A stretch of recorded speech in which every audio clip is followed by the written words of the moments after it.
pressure as much as he can. He's gonna feel pretty tempted to use abilities just to CS, but the lane's okay.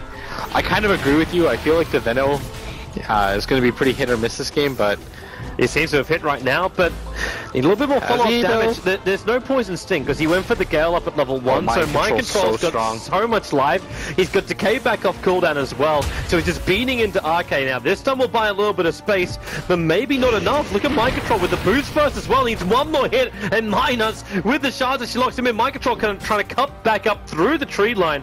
And Loda being forced to skill up Healing Ward a little bit earlier on to give more life to RK. But Mind Control just keeps battling this one out. There goes your stick charges again. Comes in just to punch him down. The Healing Ward doing serious work. One more punch. Mind Control tries to commit for it. And he'll actually claim first blood. Waste so much time of Loda. And, okay, he'll trade his life for it, but S4 should be a little bit careful here, because Vada might just decide to go for this, because S4 is pretty low on mana. Vada's waiting for the angle, and this is what I was talking about, because S4 doesn't have his bottle, he's low on mana. Vada feels completely comfortable going for that, and he's going to get the rune control. Mind control. This time he's going to drop down the tombstone. They are getting rid of the tombstone, but not before mind control is able to get, okay, well that's problematic. He got himself a double decay, doesn't have space for the salve, and now it will be loaded to get a revenge kill over on that Undying. Two is that how easy it was for him to just make that rotation in. Yeah.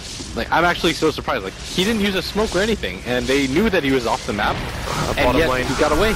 Gale's going to connect over on Koro. Now the tombstone will be dropped as Mind Control tries to fight. He got himself a 3-man decay and a Howl bonus, and that is why Tuskar ends up dropping so quickly. Koro, the Queen of Pain, as she blinks away with a 170 of the 730 mana life pool.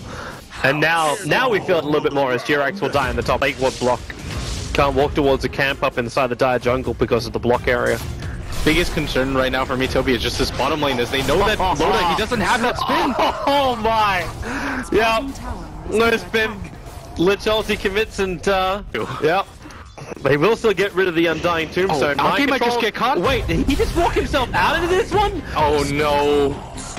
That you might have just brought down the Tombstone, but you fed 2 kills to this dual off lane, which is meant to control the lane. Sure, maybe they can find something on mind control, but he's got Soul Revival, he's in the trees, he managed to get rid of the aggro, the Sonic Wave from Vada, out of position. Minus will survive, the Shadow Strike won't take him down far enough, he'll TP himself back to base, just to be sure of it all. But a little bit of a miss ulti there from Vada, and Admiral Bulldog was trying to make him pay. He can't do that, however, he can just go for Jirax. If they have a stun, S4, well, no mana, so he has to turn on the pulse instead. They'll find the kill. So some good rebuttal here from Alliance. Base completed on him, almost a wand. Unfortunately for Alliance, like, they're ahead in net worth, but a lot of it comes down to just how much their supports have. When it comes to the core game, it's a little skewed, but in mid, Jirax get a Nightmare to try and buy Vada that little bit of space, but it's not going to work. And now they'll lose 2, with Admiral Bulldog arriving in for the Void. Actually, was waiting there for Jirax to Nightmare up, but Liz just keeping the lane controlled as well. So yeah, Venom doesn't have a lot, but I'm still seeing Loda massively underleveled Admiral Bulldog. That Shadow Strike seems enough to take him out. They see him in the tree line, but Toberman actually triggers the ulti just to ensure 1 the kill, and 2 now they can take out that top tier 1 tower. While you have that combination with the Leshrac and Tuskar going together to pick off the Bane. 0 for 4. Up, they're moving around the Roche pit. They don't have the smoke breaking. And they're actually going to loop around, so they see the dire wolves, but they don't see where Matopum is, so they're coming completely blind. Now they get a glimpse, it's Kuro to get Gale to start with, and on these sides, Mind Control copying almost all of it. They get a good snowball down, but the Nightmare buying a little bit more time, but Liquid, they've lost 2 already. Jirax backing up to the tree line. That Lich ulti does almost nothing, and Alliance give a triple kill over to S4. The Queen of Pain, the sole survivor, Vada, just not wanting to be there, and they're going to lose the tier 1 tower on bottom lane 2 now. So they had the rough idea of where Matopum was, but he had no idea where Liquid were, where Alliance was. Looks like spin time now for Loda, trying to escape back out of here. Minus, he's going to snowball in, but now he's got no escape mechanism of his own. Look at the damage from Matopum. That's that double damage going to work. A double kill for the Lycan, and with that, they're moving directly into Roshan. Because he's got 4 levels of Healing Ward. I feel like if he goes for that, he just uses like 2 spells and then runs out. But this bottom lane. Yeah, they're snowballing after Matopum. But he's a big dog, man. Minus doesn't have a chance to survive this. In fact, he just gets torn apart with 4 hits from Matopum. They take the tier 1 tower and they back the hell out. nothing of value is really lost. And in fact, that level 3 Necrobook I was talking about is just getting closer and closer. Kuro, Glimmer caped up in the mid, and now we can throw the ulti out, and they're really isolated here with a Sonic Wave as well, kicking in a huge amount of damage onto Alliance. Loda will end up dropping down. Arcade will be able to get a revenge kill on Undying Willie. That Soul Rip does so much work, and Fader with the howl damage, the bonus physical DPS is just so high. Mind Control will end up surviving, and Liquid, they get an entire team wipe on Alliance, and nothing is lost. Honestly, that entire fight was just set up by the fact that is the perfect way to put it. I'm still looking at the Liquid's next team fight. Like, that team fight ended up going Liquid's way anyway. Now, Fiend Script, the Wards were scouting out my nuts, and he'll end up dropping. S4 actually chased up to this one, and this is not the dream. Like, you might have got a really early Bloodstone, but you're already going to drop down to 3 Bloodstone charges, another kill coming the way of the Lycan. He only just finished his level 3 Necrobook, and he's already got 1500 gold again. The only thing that will screw you around would be Walrus Punch. Yeah, but even then, the Tusk, I feel, he just doesn't have enough damage right now. They don't have any chasing items like the Urn, completely on hit. S4, this is a really tight area, you don't want to be fighting here. That Literally's going to bounce down, back over to Arcade. Only 3 bounces in it, but you've already lost your Leshrac. Let's make that 2 Bloodstone charges on a Lash, and the Juggernaut just gets carved apart by the Lycan.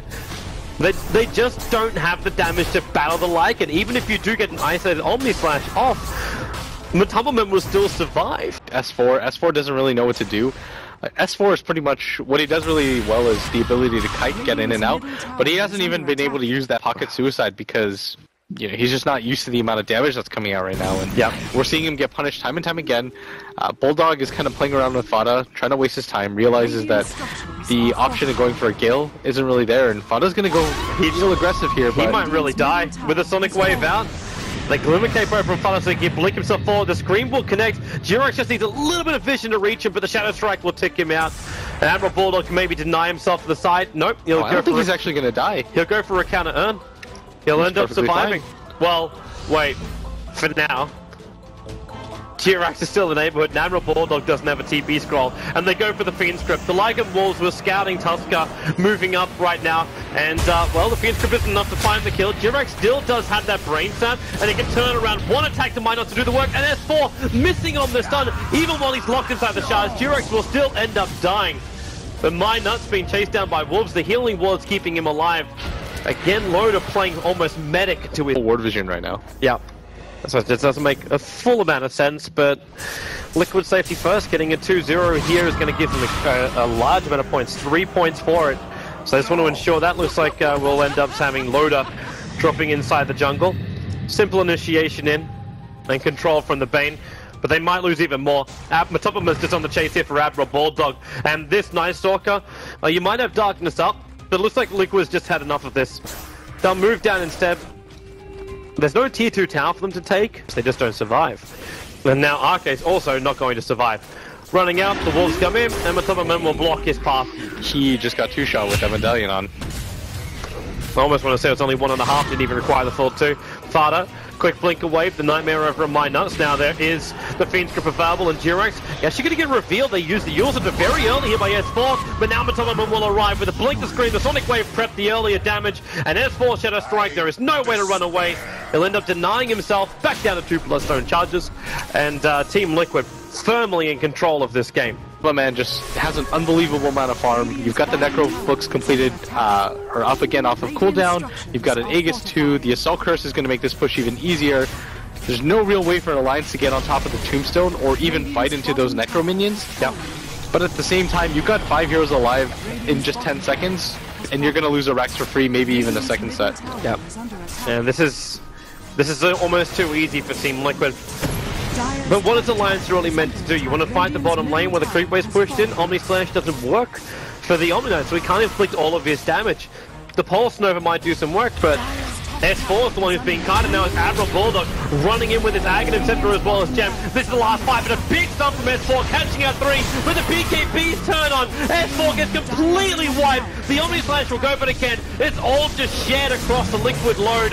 That is just an easy play. 3 heroes down for Alliance. Let's make it 4, and it's probably even going to be a GG as Loda runs it out. Yep, they understand the fact that was the last hurrah, the last roll of the dice, and they got nothing but snake eyes.